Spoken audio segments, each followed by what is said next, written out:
Cool. I'm starting now. I've just started recording. So Summer, before we were recording, you mentioned or asked me briefly how I found you and how I contacted you on your Instagram profile. And my acting teachers at university were telling me that social media is a really important place to be able to find work. Is that true? Mm-hmm. It can be true. I think for young actors such as yourself, when you're just starting out, I think it can be super helpful. I think it can be an amazing tool. Now, why do I say that for younger actors? Probably because when you don't have a show reel, as you called it, yet, maybe you have a few credits or some student films or some theater work or whatever the case may be if you're like in your early 20s or whatnot. Your social media profile can really say a lot about your look, your personality, your branding, who you are. And somebody may get excited about you just based on that because they're looking for a fresh face. So I think in that sense, social media can absolutely help you. I'll share. There is a friend of mine at my same agency. So I'm in Atlanta, Georgia, but I was in Los Angeles for 20 years acting. So I'm in a different market now. But in this market, I will say there's a friend of mine who is, I will say this, like, sorry, white actors. It's not that it's not our time, but yeah, it's kind of not. Like, if you're ethnic right now, it's a pretty great time to be an actor. And I will say a friend of mine who's an East Indian actor, but American, got noticed on social media because he's young. You know, he looks like he can play high school to college age. And you can be 30 to play younger. You can be 25 to play younger. I'm just saying, like, if you have that, like, you can play young look, they don't have to have somebody with a mountain of credits and they want you. He got noticed off of his Facebook or Instagram profile for a big film. I don't know if I can talk about it yet because I don't think it's released. Let's just say the producers of Crazy Rich Asians, was a pretty high profile film. We're making a film where they needed an East Indian actor. They loved his profile. They fit the look he was looking for. He had, wacky posts that really showed who he was. And they gave him an audition and gave him a chance just based on his social media profile and a few credits that he had. And he booked it. No way. That's interesting. So, for a studio film. Wow. Because not even an independent film, a studio film. A studio, like, feature-length film. Mm-hmm. Wow, that's incredible. Just from his social media profile. That's how they found him. Right. Now, obviously, he had to have the talent, the training, the chops to back it up. And he had a couple credits that were smaller. But so I'm not going to say your social media profile is going to land you, the next Sacha Baron Cohen film. But it can help you if you have the training, the work ethic, and the talent already. Right. Like, if you're prepared in your craft and you already, are talented, smart, know your branding, know your type, know what you're ready for and can really seize that opportunity, I think it can absolutely get you noticed. Right. So it's mainly just a way for producers and directors to just find you, to see your face for the first time. This casting director contacted him directly on his Facebook Messenger, not even like clicking on the agent first. Now the agent ended up handling it, of course, but contacted him directly. So say you're a young actor and you don't have an agent yet, and should you trust everybody that contacts you on social media? No. I loved the name of your podcast, Spoken Mess. That caught my eye, and I was like, Spoken Mess, I like that.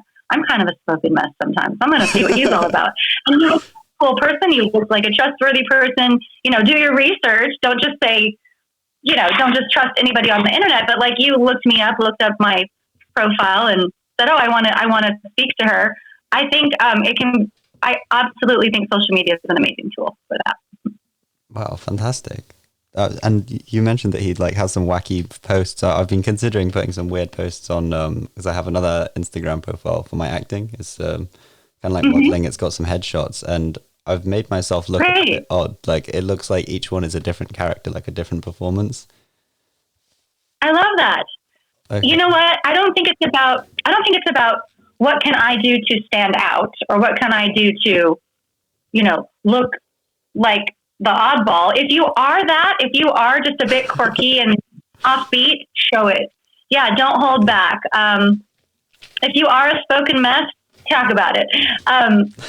Here's the thing about social media. Some actors I know stay off social media completely because they're very afraid of the stories about people losing jobs or getting passed over for a job because of their social media profile. Right. So if you're if you're a dickhead or if you're an asshole, probably don't post on social media your asshole comments because it could keep you from work. If you're just a nice, quirky oddball, post that because people are going to love you for it. Right. Okay. That's reassuring. I hope I'm not an asshole. No, yeah. You're not at all. You're very sweet. I can tell. Oh, thank you. If you're a genuine person and an authentic person, and you're sharing your authenticity, that's what people want. Yeah, there's no way you could go wrong with that. Once you contact a person that's authentic and honest, you can work with them so easy. Agreed. That's So I post what's on my heart and on my mind, and I like doing that because I feel like if I've seen something that's inspirational, or something I'm going through, and a quote stands out to me, or this experience stands out to me, and I want to post about it, I think it's helpful to others. Our stories can inspire or others, or I don't really like those big venting, put all your dirty laundry on social media. But if you're sharing something in a way that's going to help somebody relate, or maybe your story is somebody else's survival guide and you say it in the right way, I think that's beautiful. But I do know social media is curated. Social media is curated. Like you said, I'm going to post these really specific things to send this specific message, right? It's not, you don't have to be vulnerable with everybody. You can curate what you want to share. Right. Okay. Of course. So you sort of dilute the authenticity slightly, not to the point where you're being dishonest, but to the point where you're not throwing all your demons out there onto the web, like some sort of... Right. Like, would I really want to post my high conflict, messy divorce all over the internet? I don't think that's healthy for my family or for what other people need to see. But do I want to share some, poignant revelations about this, that, or the other thing, and self-healing and growth? Absolutely. That's kind of where I come from with the messier part. Yeah, it's a place that people can look to find support and know that they've been through a tragedy like a divorce, and there's someone that survived through it, rather than going online, finding a post about divorce and just finding, oh shit, it's just another person struggling and they can't get out of it. There's no point posting the negative. Agree. See, that's what it is. I really feel like,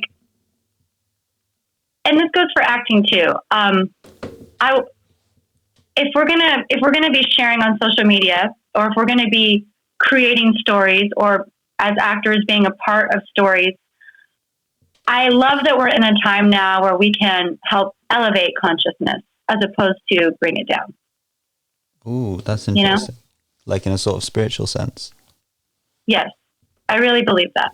Yeah. I believe that the messages you put out into the world through your podcast, even if 5 people listen, if 500 people listen, if you reached one person and that helps, elevate human consciousness, that's a big deal. Oh, like the collective consciousness of all human beings, like by raising, like you said, whether it's 1 or 500 people, you're making the human race a better place. Yeah, and for me, obviously as actors, we take the projects that we get cast in, but for manifesting, visualizing what you want, what do I have to say, as an artist, it's really beautiful when we can be a part of projects that are with high vibration people or high vibration messages, or... Yeah, 100%, of course. It's, it kind of ties in with, I can't remember the author's name, but the book, The Secret, it's like manifestations. Mm-hmm. Totally. Mm-hmm. Yeah. Yeah, The Secret, Eckhart Tolle, all those things. Now, does that mean that I'm going to say no to every horror film, or does that mean you shouldn't do a horror film? No, because some people really love the horror genre and really, get a lot of like catharsis from it. If it's like a cool project and it really resonates with you, and it's like, cause So I'm just putting a caveat on this, in that art is a reflection of many facets of the world and many facets of life and many facets of consciousness, right? So that's not to say that like I only do lighthearted romantic comedies. That's not true. And I will say, even in the pandemic and COVID, I loved being a part of a project called Terror Lake Drive, even though I was, say, the white lady boss in a very African-American cast.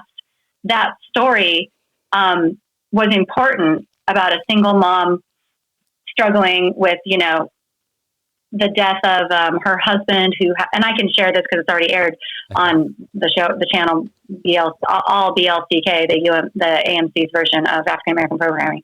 But so it's already aired. But the single mom was struggling with the death of her husband due to a race situation in one city, moving to another city with her teenage son, and about like the patterns that are repeated or instilled in Black men at a young age. And it was a really, I thought, an important story. And even though I was, a guest star in one of the episodes, and, the apartment manager giving her a hard time about, this, that, and the other thing, every character is important. Every part is important in a story. And for me, I like I like playing characters in projects where I believe in the message, or I believe that, it has something to say that's a reflection of the world right now, or that's going to help people going through the same struggles. Does that make sense? Yeah, of course, 100%. I've always found that films help me whenever I'm in a struggling time. If I watch a film, there's always some message in there that helps me out. It makes me feel safer, makes me feel more confident,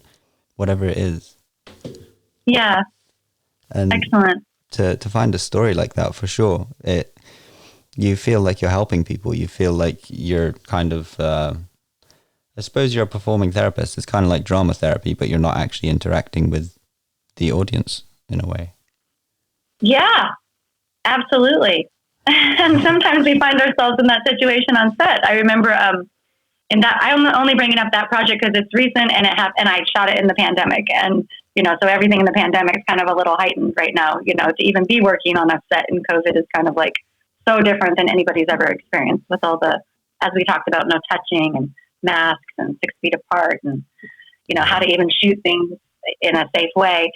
And I just remember the character playing the detective had to come up and tap me on the shoulder, and it was already like, okay, it's okay, we can touch each other because it's part of the scene, and we're gonna hand sanitize after, so he had to tap me on the shoulder, and then I had to turn around, and his badge was like right here on his chest, like he was wearing it around his neck, and I would get like on edge or PTSD kind of every time I turned around and his badge was right in my face. Just because of some things I had to deal with in my, let's just say, high conflict divorce that same year. And it was really putting me on edge. So when you say, even though my character was just, the apartment manager, like facilitating things. So what you're saying, like when we watch a film and it takes us there and it takes us through an experience, and it can be therapeutic, as you said, sometimes you don't even know that's going to happen right when you're in the moment acting, even if your character isn't the one going through let's say, the most heightened climaxes of that script. And lucky for me, the lead actor, whose name is Malik Yoba, on that set has played a ton of cops on, I don't know, NYC Undercover and a lot of shows from the 90s and 2000s as a cop. And so he literally told the director, you know what, the detective can't have that badge around his neck. That's not protocol. He would never do that. A detective hides it in his jacket, and then he flashes it when he comes in front of the person. And he didn't know that I was like having a reaction, but the fact that he said that was like, oh, I was so grateful inside that I didn't have to have that staring me in the face anymore. And it was just concealed in the actor's jacket now. Of course, yeah. Man, it's weird being an actor because we are all people. We're also like sensitive, like I am, and yeah, we can be put in situations that just remind us. And like you said, sometimes it can be therapeutic. Sometimes it can be a bit like it can remind us of the trauma, and we really don't want that. It's hard. Although I don't know what your film program, technique focuses on or whatnot. It just depends on the actor too. Like my first exposure to I'd say deeper acting training than just, community theater as a kid or summer camp, was when I was 15.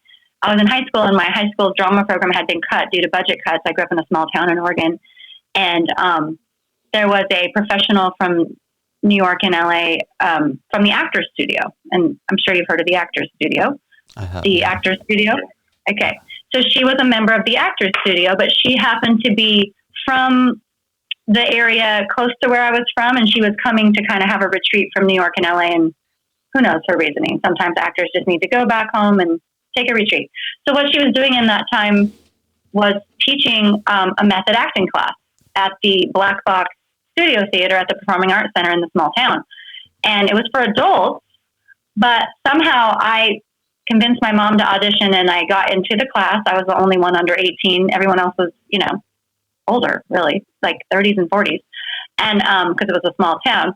And she let me in, and I will say this, from having that like early Strasberg method, training, my first exposure to real, like what you would do for on-camera acting, and not everybody has to agree with that technique today. There's many techniques, but it's all about using your own experiences and all about going back into your sense memory and all about using real life circumstances to get you there emotionally for a character. And that was my first taste of what being a really, for me, an authentic, dramatic actor is. So when I shared that story, I didn't mean that like, oh my gosh, I was uncomfortable and I couldn't act. It was just taking me to a very visceral place that I just kind of had to keep the lid on, because that was not my character in that particular scene, right? If I was playing the single mom going through the terror, well, sure, like that's when you use that stuff. So it's interesting coming from a method acting background to just know when those things are coming up and when it's helpful to your character and when, it's good to just play the straight one, if that makes sense. Right, yeah, of course. I found that with my acting teacher at the moment, one of my acting teachers, she's teaching us how to use it's Plutchik's Wheel of Emotion, and I think it's sort of based around faking it, which I don't particularly think is a good idea on set, because if you're forcing an emotion or like some sort of a way of behavior, then it's going to be seen, it's going to be mechanical. The camera picks up everything. The eyes are the window to the soul. If you're faking it like you're describing on stage, maybe the audience member 800 feet back won't tell as much, but the camera, as you said, picks up everything. And I'm not going to say there's a right technique or a wrong technique. There's not. There's many techniques, and every actor, because you're in acting school right now, every actor needs to kind of like try many out, as many as you want to, or as many as you can, or as many as are given to you by the teachers you're studying with. And I find it's kind of like a smorgasbord or like a buffet. You kind of pick from each little, plate, and you put it into your tool belt, and you really, what works for you will come out. And it's almost like creating your own technique in a way. It's not like you're creating your own technique that like, I'm going to write a book now, and this is my, Ali Koz. How do I say your name, by the way? It's Kesa. It's Turkish. Ali Kosa. Yes. The Ali Kosa technique. No, but like you're going to take from all these little techniques and go, okay, yeah, that thing that she taught me, that part didn't really work for me. But like maybe if I, use this physical behavior and then I tapped into this song that makes me cry. Well, everybody's got their own thing. You know what I mean? Some people hate method acting. Some people really love Meisner. That's a very popular technique here in the States. I love Meisner. One of my favorite, I shouldn't really say favoritism in case my lecturers hear this, but one of my favorite modules last year was Meisner. It's fascinating to me. It's so in the moment, and it's all about the character's objective, what they want in the moment, and I can't see where it can go wrong personally. I don't know if you've had anything go wrong with using Meisner yourself. Meisner is I'd say the most accessible and the most, acting is not easy. I would never say it's easy to do Meisner. It's not, it's more about like, because it's repetition maybe, and because it's like, really listening and reacting. I think that's why I feel like every actor should study Meisner technique. Yeah. Yeah. I'm not going to say it's my personal favorite, but I think it's the most accessible and the most widely used. I don't know the best term, but I think it works for the most people. Okay, yeah, that makes sense. It's yeah, like you said, it's accessible. Anyone can use it. You go into a room and tell a person your objective is this. Just read the other person and jump. The first thing you think of, just say it. As long as you're confident, as long as you are able to deal with your instinctual demons inside and not be worried, like, oh my God, I'm going to show a bad side of me, then Meisner is perfect. It just comes with practice. I would recommend it to every actor, honestly. Yeah. And improv and improvisation. That to me is like the best tool an actor can have.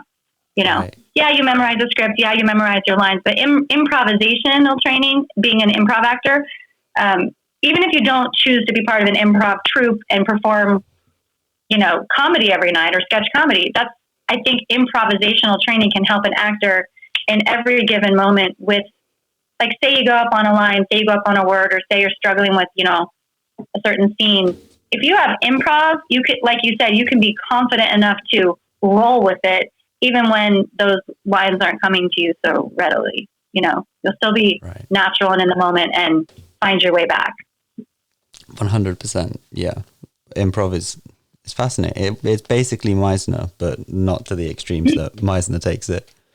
Without the script. Without the what, sorry? Yeah. Without the script. Oh, yes. Yeah. Matt, what you mentioned earlier about that Meisner isn't your favorite. Out of curiosity, which practitioner is your favorite? I think because I started with Strasberg method, I think I like, there's a book I really like by Ivana Chubbuck. Have you heard of Ivana Chubbuck? I haven't, no.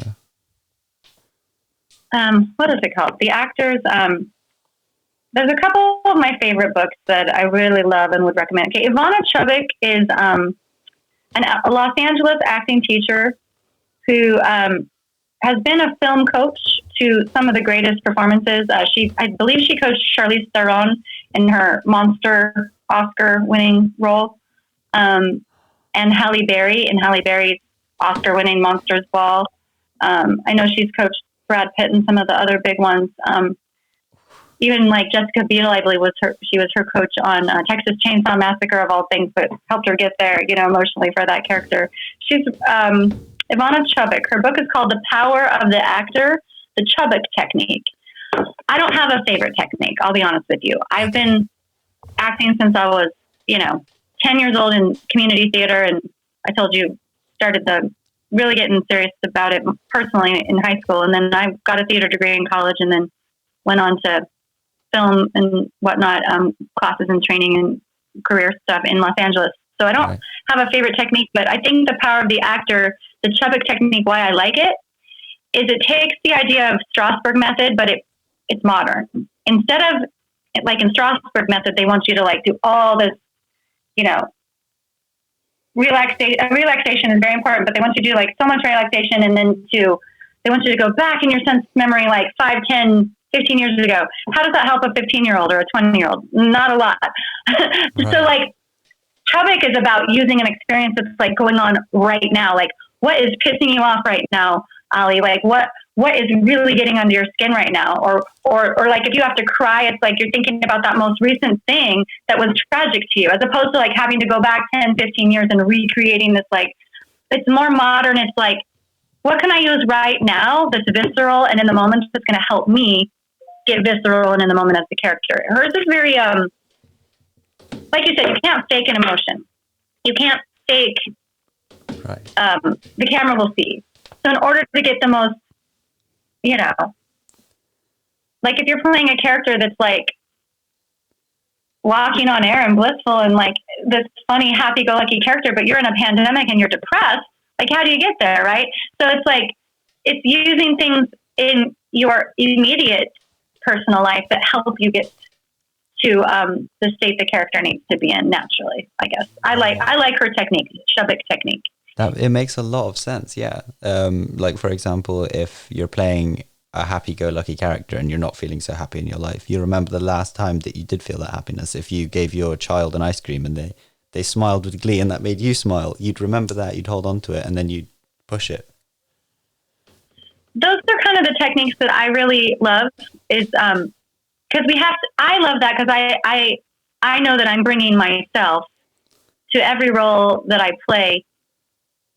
That's the only way to be authentic, even though I'm playing a character. So I was fortunate to play the lead in a feature film. I've always been a supporting actor, I would say, a character actor, funny, sexy, all those things. But like you liked Blue movies, right? I was like a funny, sexy character, in that series.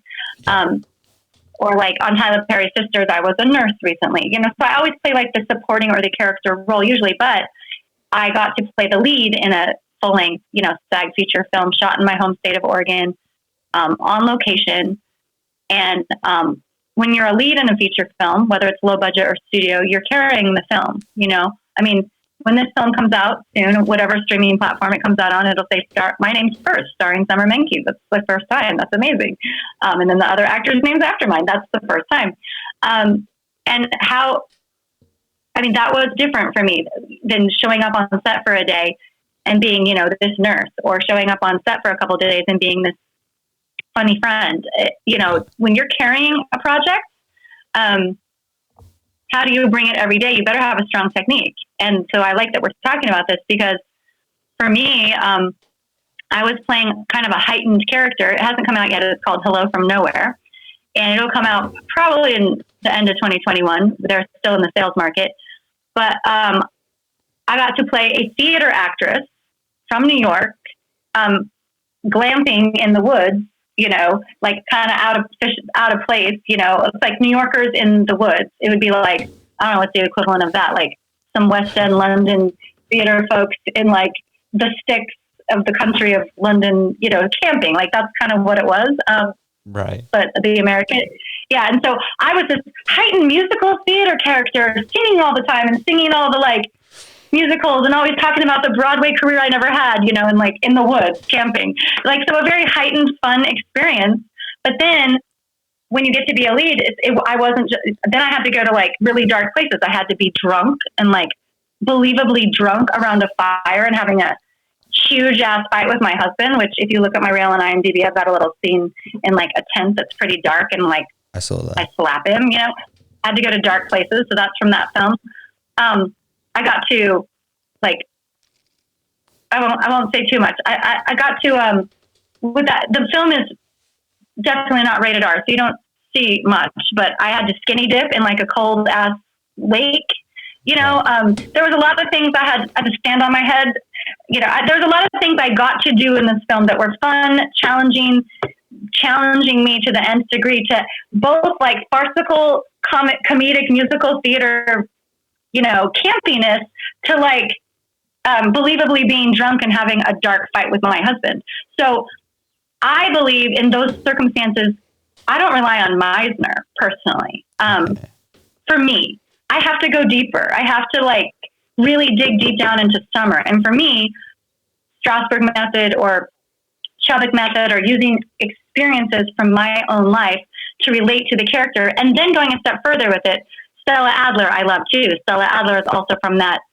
There's another group another book I believe all actors should read called, is it called the Group Theater? Here, I got to look that one up for you too. It talks about the group theater, which is when Meisner, Stella Adler, Lee Strasberg, and all those, acting greats were in the same theater company back in the 40s, I believe. And then they all went their separate ways and had their own techniques. Mm. I love Meisner. I love Strasberg. I love Stella Adler. They all have different things to bring to the table. So for me, I like to go dig deep down into my own personal experiences, but then I need my imagination. And Stella Adler really talks about the imagination. And so Stanislavski, came up with objective. What's your objective? What's your super objective? All of that. So every actor needs to read An Actor Prepares by Stanislavski. That's, I believe where all these American techniques came from. And then Stella Adler really goes more with the imagination, not so much the personal experience, and not so much let's just riff back and forth, you and I, like Meisner, right? Or the repetition. Stella Adler is like, what if? What is my what if? What if I were in the woods? What if I had this, crazy theater background? How would I behave? And letting your imagination really go there, that some actors just need imagination, and then play a song that puts them in an emotional space, and that's enough for them. Not every actor wants acting to be a therapy and like digging down deep into their demons. It doesn't work for everyone. But for me, I like to take a little bit of all of that, And the Meisner, how it comes in, it's like, I feel like that's with my scene partner when, hey, let's run our lines before this scene. And I'm here with you and you're my scene partner and we're about to go shoot a scene. And we're in like this green room space or these chairs over here. And we're, shooting our lines back and forth. And almost like, I love the Meisner technique when I'm, getting plugged in with my scene partner or, getting that repartee, maybe that relationship. But for my personal prep, I like to use some of that experience stuff or the imagination work. Right. So you use, I'm not too familiar myself with Stella Adler's technique. So it's sort of, it's kind of, you use Stanislavski to prepare your character. You build up this really in-depth sort of history of your character, an autobiography of the character. And then you use Stella's technique to question what would that character do if she were at a pool party and zombies invaded. I think they call it the magic if I'm not mistaken. Now, I'm not a Stella Adler acting teacher. I'm just going by like yourself when I was studying the different techniques and what stuck with me. So don't quote me on the Stella Adler technique by any means, but I believe what I've gleaned from it, it's really using a magic if and a big what if, yes, to put yourself into the motivation of those circumstances you've created, as you said. Right. It's very interesting. Sometimes, like you said earlier, some actors don't use anything at all. It flows. And I found that when I was acting, I think I was 13 years old, and we'd created this character. I suppose it is using a technique in a way. We did, what's it called? It was like a gingerbread man outline, and you write about what your character feels on the inside, what his thoughts are, and then the things on the outside of the character. It was a very basic sort of thing for our young minds, and we jumped into it, and my acting felt so pure. It was like, you've probably heard the metaphor, like you're on a surfboard on a wave and you're riding the scene. It felt like that. And I didn't know any techniques. I didn't know any practitioners' names. It just happened. It was weird. And that's really the space you want to be in. Can I swear, or is this a non-swearing podcast? Oh, yeah. Hell yeah. Fuck technique. Okay? Fuck technique. Okay. You need it.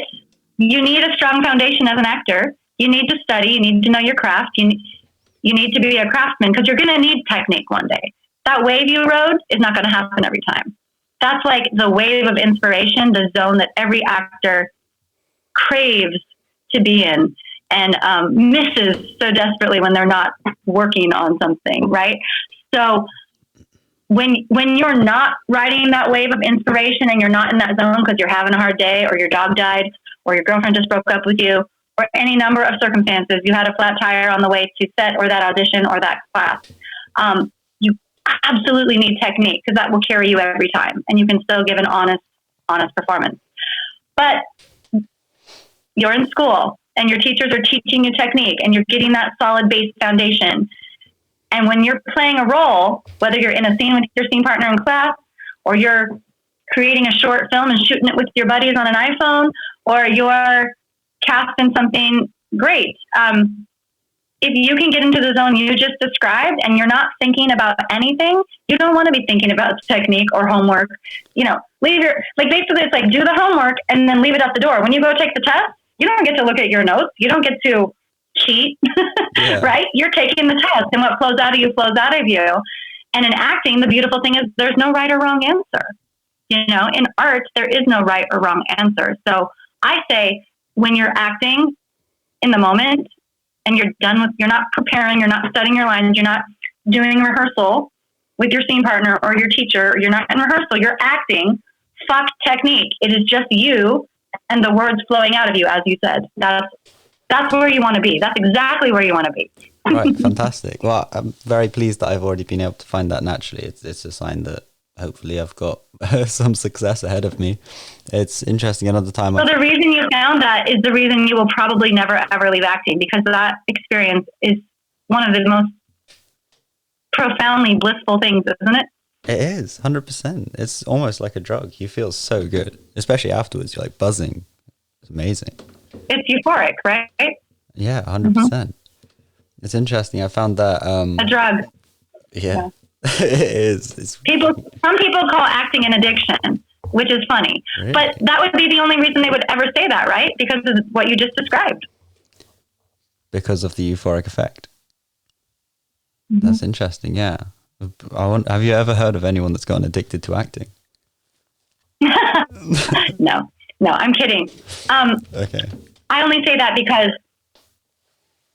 as an actor, it's also very important to keep our personal sphere of those close to us non-toxic. Right. Because if somebody is not an actor, they don't always understand what an actor goes through to prepare, to study, to pursue something that some people don't understand. They don't understand. Like, there are still people in this world that think, oh, you're an actor, you must be crazy. How could you possibly pursue a profession that has this percentage of being, an everyday A-list career, right? A lot of people would look at it that way. So I almost feel like an actor's health and keeping good mental health as an actor has to do with those that are in our inner circles. I only say this because I'm older than you. And I, in my 20s, fell in love with another actor, and we were, doing Shakespeare together and doing plays together and, having a great time as actors together. And then, we got very serious. We got married too young. Don't do that. Okay. And yeah, kidding. But I would have just lived with him for 3 years and ended the relationship. We really didn't need to get married within that 3 years. I'll just say that. But okay. Why I say this, why we parted, is because he gave up acting. And then because he gave up acting and he decided that, so we were doing great, Shakespeare, all these great things together. And then he booked his first television credit. I booked my first television credit. And we were both, oh, great, good for you. Because you got to also have somebody that's really propping each other up. When one is up and one's down, you still got to be like, good for you, like cheerleaders for each other, not, oh, you're working and I'm not, right? So right. He got to a place where, like, after his first, big television co-star credit, he thought it would just all start rolling in, and like he wouldn't have to, like, here's the thing with acting. Just because you book one TV show credit or one big studio film credit doesn't mean you stop auditioning, doesn't mean you stop working your ass off, doesn't mean you stop hustling. You have to continue to do all of those things as your credits are building. And he wasn't willing to do the work. I guess he just thought, oh, this is it? I got to keep, like, doing all that work still? And he decided, he was older than me, like, I was, 20s, he was 30s. He just decided, like, I don't want to do this anymore. Gave it up to do something like his dad's business. And because we were a couple, he didn't want to hear about acting. He didn't want to hear about auditions. He didn't want to hear about the play I just booked or the film I was up for. It was almost like for him, it was like he was an alcoholic and now he was sober. And because of his addiction, he just couldn't be around alcohol. He couldn't be around acting. That is what it felt like to me at a young age.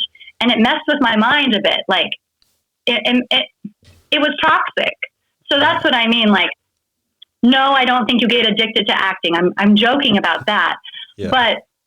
But being with an actor who gave it up and then didn't want to hear anything or have anything to do with it from me, who was still an actor, was very emotionally difficult. So be careful of those sorts of situations is all I'm saying. Okay. Man, that's really interesting. What I've found from my experience when someone quits a drug or alcohol, not saying that I've used those things myself, but we're all human, it's okay. That's true. But yeah, when someone quits that, it's because they really want it. When they get annoyed with someone that hasn't quit it, the thing that makes them annoyed is that they kind of want it. They get a bit jealous. I don't know. It's interesting. It's exactly right about that. You're exactly right about that. They've chosen to give something up that no longer works for them, but they're jealous that somebody else can be doing that. I guess you're right. Yeah. Right. 100%. Yeah. There's a bit of that. It fulfills our souls. It's really interesting. And this is a spoken mess, so I'm just like telling you all sorts of mess. There you go. No, it's fantastic. I love it. That's kind of why I called the podcast a spoken mess at the start, because I was a bit anxious, like, oh my God, what sort of things can I say? But if I claim at the very start that it's going to be an absolute train wreck ride, then there's nothing to worry about. I'm already picking up the pieces. Yeah. So I have a question. So you reached out to me because you tell me again, you looked up actors on Instagram, you came across my profile, but what made you want to speak to me? What questions do you have for me? Ooh, that's interesting. I hadn't thought of that before. I think I just wanted a conversation about acting, because I don't know much about you personally. I just know that you've acted.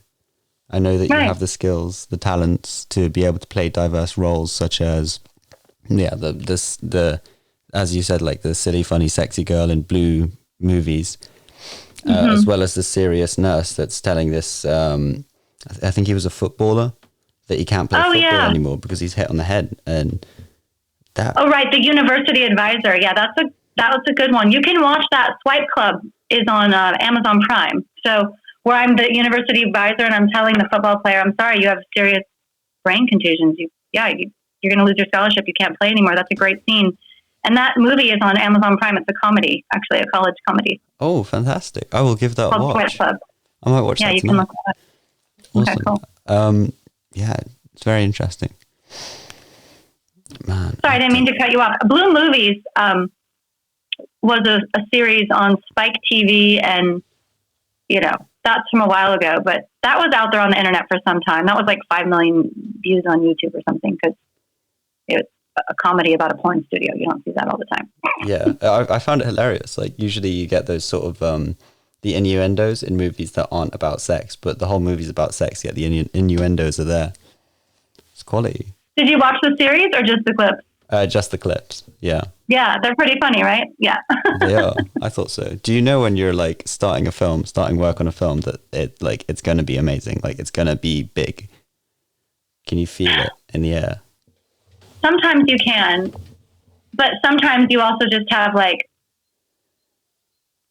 it's hard. It's hard to be unbiased when you're in it.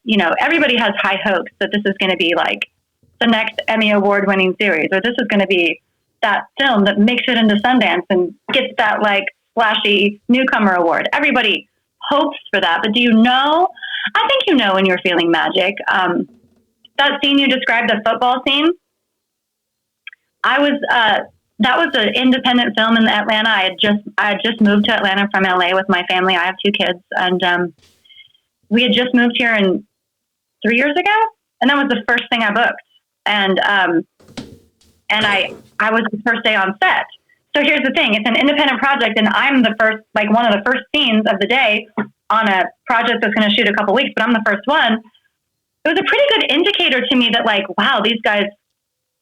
I was impressed. They weren't much older than you. These were 2 guys in their 20s. I don't know. Okay, maybe you're still under 20, but let's just say they're 25, 26, mm-hmm. And they fresh out of college, I would say, and they knew what they were doing, man. They had the skills, the training, the chops, the delegation skills, the wherewithal to pull off a feature film on a low budget. And it got bought by Amazon. So you don't have to rent it on Amazon. It's streaming for free on Amazon because it did so well in the rental phase that Amazon then picked it up and now streams it. So did I know that would happen? I had an idea on set that day. I was like, this is funny. These guys are funny. And I loved my character. If you watch it, shoot me a message after, because even though I'm a supporting character, like a supporting role, I've got arcs, and my character isn't one note. My character is a little if I have another scene that's really wacky, and I'm drinking from a flask at the end, and I'm a university advisor. It's a supporting role with arc, which is the kind of roles I like to find and play. And I had a feeling that project had special legs, could go somewhere. I really did have a feeling. And I actually did say at the screening to my partner at the time, I said, I think this is going to end up on Amazon. Am I psychic? no, but that's where it ended up. I said, I think it was going to end up on Amazon, and that is where it ended up. I just thought that was the platform that it fit. Did I think it was going to win the Oscar? No. But I thought it was going to be bigger than just a little independent film. I knew it would go somewhere. But I will tell you this, when you do independent films, which you'll probably be doing, because, every actor does, you never know where that independent film is going to go. I will say that. I've worked on plenty of independent films with names even that went nowhere because of director conflicts, things completely out of actors and creative controls, distribution conflicts, you name it. This particular film, Swipe Club, I'll be honest, almost didn't see the light of day because the director, writer, and the producer, DP, were fighting over credits. And we're fighting over who should actually, because they were both stars of the film and wearing all the hats. So because of their internal conflict, I think this is public knowledge, so I'll share it. They almost didn't get their project out there because one person thought they should get this credit, yet this person was like, no, I'm the writer director, you're the producer editor. But when somebody thinks that they also deserve director credit or they also deserve this because I did this on set, there can be internal conflicts in independent films because it's kind of like the above the line producer, director, all those sorts of hats and roles can get a bit blurred, especially if somebody's also playing a starring role in their own film. So I'm really proud of those guys that in their 20s, as young dudes, with a whole career ahead of them, but not a lot of experience, were able to work it out. I'm grateful that they were able to work it out, be bigger men, be bigger, have a bigger picture at the end of the day to work that out so that it is out in the world and people can see it and enjoy it. Because to me, that's the challenge of indie film. Of course. It's not a huge production studio that's bossing people around. It's people, and people have emotions. They can get mixed up. I've heard from a filmmaker on a podcast a few days ago that the community feel of the studio, everyone working together is the most important thing. Yes, it is the most important thing. Absolutely. And it's night and day experiences too. So the last TV job I did, it hasn't come out yet. I'll play a small part in the season 1 opener of Bigger, the comedy on BET, and just a small employer role. But for that small role of one scene, 50 people on me with the light meters and the hair just right, and 50 people on me technically to get the scene just right for this one scene versus being on an independent film set and we're going natural on the makeup. We're not gonna no fuss, no guss, let's just shoot this. It's such a different environment. They're just they're night and day environments. It's interesting. And I think actors should have both experiences. You're right though. That director you spoke with on your podcast is absolutely right. If you don't have that community feel and you don't feel like you're plugged into that community, sometimes it can just feel like work as opposed to play. Yeah, for sure. Mindset is so important, and especially in our kind of work. If you're on set and you're thinking, oh, I'm doing a job, like you said, the actor will pick that up. Always looking for truth. You look like you're doing a job, it's going to look mechanical. You got to play. So community is so important. And I think the crew members need to feel important and don't be an asshole, The director sets the tone. And if you've got a lovely director who is, not every director is warm and fuzzy, but if you can respect your if you have a warm and fuzzy director and they're a ball buster, that's perfect. They're getting it done and they're being kind to people. That's a beautiful community to be a part of. If you don't have to have a warm and fuzzy director to get a good performance though, if you have kind of just a professional business to the point, intense director, but who at least is respectful to everyone, that's going to be a nice community. I think what the backlash in the era of the world that we're in right now is people are standing up to bullies and people are calling out assholes and assholes are getting fired. So I think we're passing the era luckily of predator directors and asshole producers and diva actors, because if you act like that on set, there's going to be somebody that's I'm not going to work with that person again. And so be kind, show up, be on time, do your work, and ask for help. And at the end of the day, just don't be an asshole. That's how I feel, whether you're an actor, a director, a producer, a lighting guy, female script supervisor, just be kind to people on the way up, because you never know what's going to happen to you on the way down. Oof, 100%. Yeah, you could score some incredible roles. One of my acting teachers was telling me that he worked with someone that I think she threw food or something at one of the runners because she felt so entitled. She's like, I'm this big actor. I don't know what happened in the end, but like you said, she's scoring these amazing films. Suddenly something goes wrong. She's losing roles. Everyone realizes she's an asshole and that there's better actors out there. Bam, you screwed yourself over. Because you couldn't be a kind, decent, down-to-earth person. Exactly. It's so hard. Exactly. Now, should you speak up for yourself and say, hey, I need a minute. I need to go to my trailer to get in my zone. Or, hey, can I take 5 minutes? I need to run to the restroom to get yourself together. Absolutely. Absolutely speak up for yourself and for what you need. But you can do that in a way that's not lashing out at others. You know what I mean? Yeah, 100%. Yes. It's so efficient. The acting process, it has to be. It's all done, like some films get made in 2 days, some short films. Oh yeah. And that's why, I mean, if you know your lines, you show up on time and you're just ready to work, you can do it. And you don't, and the end result, yeah, us actors can't be so concerned with the end result sometimes, right? We have to kind of, as you said, ride the wave in the moment. Of course. Yeah. Feel how it's going. If it's going wrong, maybe just say stop. Like, I'm not feeling it at the moment. I need a break. Are you allowed to do that on set? Are you allowed to fully just leave it for a while? I mean, it's not very professional to in the scene say cut when you're not the director. Right. But I've been on sets where the actor is having a hard time. The lines aren't coming, or there's a problem, and they'll say cut. Sorry, I need a moment. I need to see script supervisor, or I need to just clear my head for a minute. I need to take some deep breaths. Yes, absolutely. Absolutely.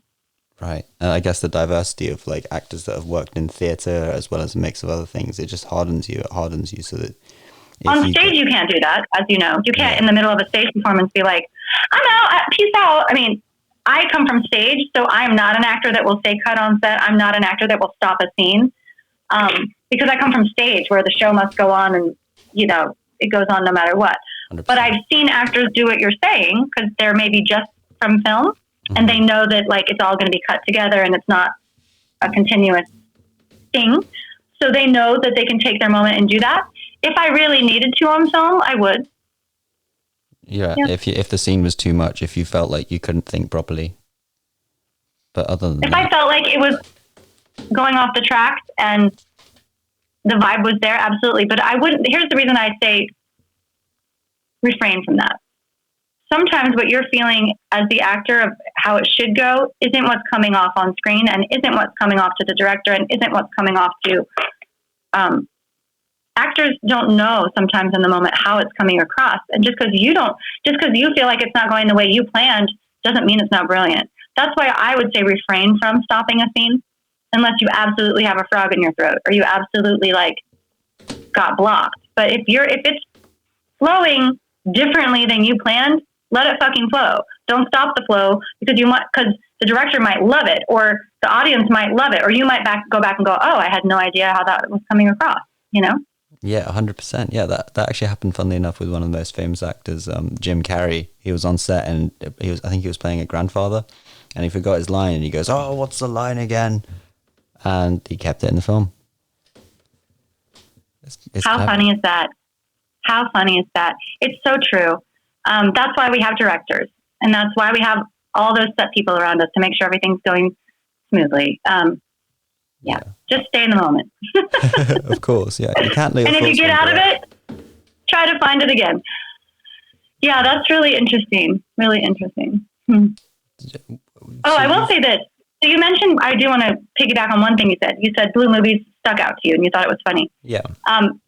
I did know on that set, even though it was really low budget, that was something cool. Yeah. I don't know why. It was so different. It was so odd and quirky and like nobody was doing it. And I knew it would be cool. It's very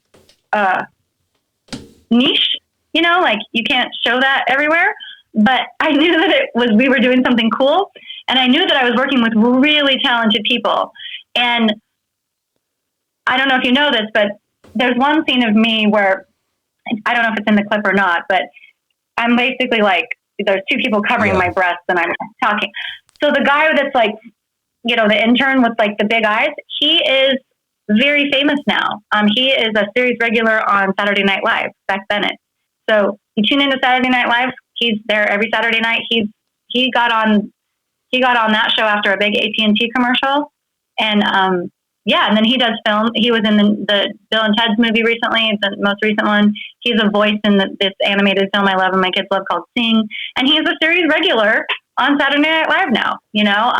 One of my other co-stars who plays the blonde, funny, loud porn star guy, Kaivi Lyman, he's a really steadily working film actor now. He's pretty much in every Gerard Butler movie on Netflix, like Stand and Deliver, and I skipped some of these movies. I think Cop Shop coming out soon. He's in like major, let's say big budget studio films, So I knew I was working with really talented people, and I knew that it was going to be special and quirky, no matter what. And I knew it wasn't going to be for everybody. That's the thing. Some projects aren't for everybody. Not everybody has a raunchy sense of humor, Right. Yeah. Well, one thing I really liked about it is that it was obviously the whole theme of the film is about sex, but it wasn't designed to be sexy. You don't see any sex. Yeah, exactly. It's not that sort of film. It's not based on... No, it's like a PG-13 college comedy about X-rated things, and you never see anything rated R or X-rated. That's amazing. It makes it so diverse whilst making the subject not taboo. That's what I loved about it. Yeah. Thank you. Making a subject not taboo. Now, if you told me in college, oh, Summer, you're going to play a porn star and it's going to be funny, I'd be like, no, I'm not. I would thought you were crazy. But I had a lot of fun doing that because, I wasn't doing anything uncomfortable. I wasn't doing anything that was at all to do with porn. I just had to feel confident enough in my body to like walk around in some underwear and not show my breasts. But like you see but like then I've got those guy friends that are like, I saw your breasts. I'm like, no, you didn't. They were covered up. Yeah, but I saw the side of it. I'm like, have you been to France? Have you been to a topless beach? I have, and it's really not that big of a deal. Yeah. Europeans are. Well, you're in the UK, so we get a lot of our hang-ups from you. Thank you very much. And I have a lot of British heritage myself from my grandfather Coffin, but other parts of Europe are not so hung up on that stuff as we are in America, at least. I don't know about Britain. No, yeah, we're not that hung up about it here either. I'm pretty sure we have a new I didn't beach. think so. It's human. Yeah, because you can just go across the channel to France and go on a new beach or go to one in England, right? So yeah, exactly. We're human, man. Well, it's only become a taboo because I don't know what's caused it to become a taboo. It's very peculiar. In older times, we'd have people like queens dancing with their boobs out in public ceremonies. What? Yeah. Wow. It's changed. Do you know what? I share a birthday with the Queen of England. April 21st. Oh, is no the way. Queen's birthday. Oh, that's a sick coincidence. Yeah. Man, it's so interesting. Not that she would care, but it's fun to have birthdays that for sure. I think I have the same birthday as who is it? I think it's Dwayne Johnson. Yeah, Dwayne Johnson, The Rock. I have the same birthday as him. Awesome. Yeah. He's like the highest paid actor in the world right now or something. Oh, really? Oh, hopefully that coincidence means something. A message from the universe. I hope it does. And I'm going to have to hop off soon to get on my other Zoom job. But that's cool. We've got any final 1 minute and 20 seconds left, actually. I like to keep it to a minimum of I love an hour, it. if that's okay. Yeah, I love it. Yes, it works for me. I was wondering, how much contribution do you have when you're on set? So, like, to the props, if you feel that your character would 100% have a mug of sage herbs, would you be allowed to get that? Absolutely. Okay. Absolutely. Remember, it's acting is a collaborative process. And, sometimes I'm walking onto set and I'm playing a co-star character on a TV show and I've got one day, and I've got 5 lines or 10 lines. Am I going to be that vocal about, hey, I have to have this cup of sage herbs? Maybe not. But I am going to say, you know what? Where's my clipboard? I'm a nurse and I would have a clipboard. Where's my stethoscope? I would at least call it out if I don't have the basic things to feel authentic as a nurse. Or yeah, if you're playing a cop and you feel like your cop really needs a cup of coffee because it's 6 a.m. and you're on the beat, then ask for that fucking cup of coffee.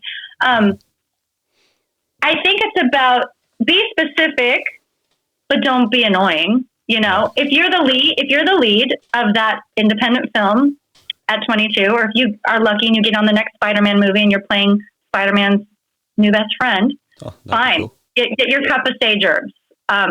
And talk to that director about getting that cup of sage herbs. My son's name is Sage, so I keep saying that because I love sage. No way. Yeah. But be mindful. You know what I mean? Again, it comes down to don't be an asshole. I remember the show Bigger that's coming out. I played like an employer, and I'm on Zoom, and you're probably going to see me like you see me right now, like turning this lead character down for a job. But there was a whole array of props on the desk, and they had set it up like a therapist's office. And so, yeah, I did take that cup. I didn't work that out with the director. I didn't ask for the cup. I didn't say, you know what, this employer really needs a cup of coffee. Cause I had like 4 lines, you know what I mean? And it was on Zoom like you and I are doing. But when I saw it there, I was like, oh, okay. So I took what props had given me, there was a pad and they had written some funny things on it. And like, I looked at that and I was like, oh yeah, this really is informing my character right now. I love it. So I used what was there. And then, yeah, I did take that cup of coffee. And at the end, my last line, I kind of took a drink and I think it brought more humanity to the scene. So yeah, even if you're playing a small character and you need a mug or you need a pen or you need a cell phone or whatever you need, ask for it. And most likely they have it and they will be happy to give it to you because it's going to anchor you in the scene and be grounded. And unless there's a weird reason that, every time you set down that coffee cup, it makes a buzzing sound on your microphone. Or, oh, you know what? We can't wear a stethoscope as a doctor because it's rubbing up against your mic and it's creating sound problems. Those little things will happen here and there and you roll with it. But unless there's a technical issue, they'll probably say yes. That's awesome. Okay. That's really insightful. Thank you so much for this chat. I've learned so much about the industry from a professional actor like yourself. Worked in... Oh, well, I love talking about acting and thanks for having me on A Spoken Myth. You're most welcome. I'm glad you like the name. And good luck with your technique that you're formulating. Thank you. My as my acting teacher Jason says, I think it's a brewing pot of different methods. Hopefully it yes. Well. Keep working on your cauldron or your brewing pot. Oh yeah, cauldron. For magic. One. Yeah. Thank you. And I look forward to seeing you on screen and riding your wave. Thank you. I'm looking forward to watching Blue Movie. Okay. Yes.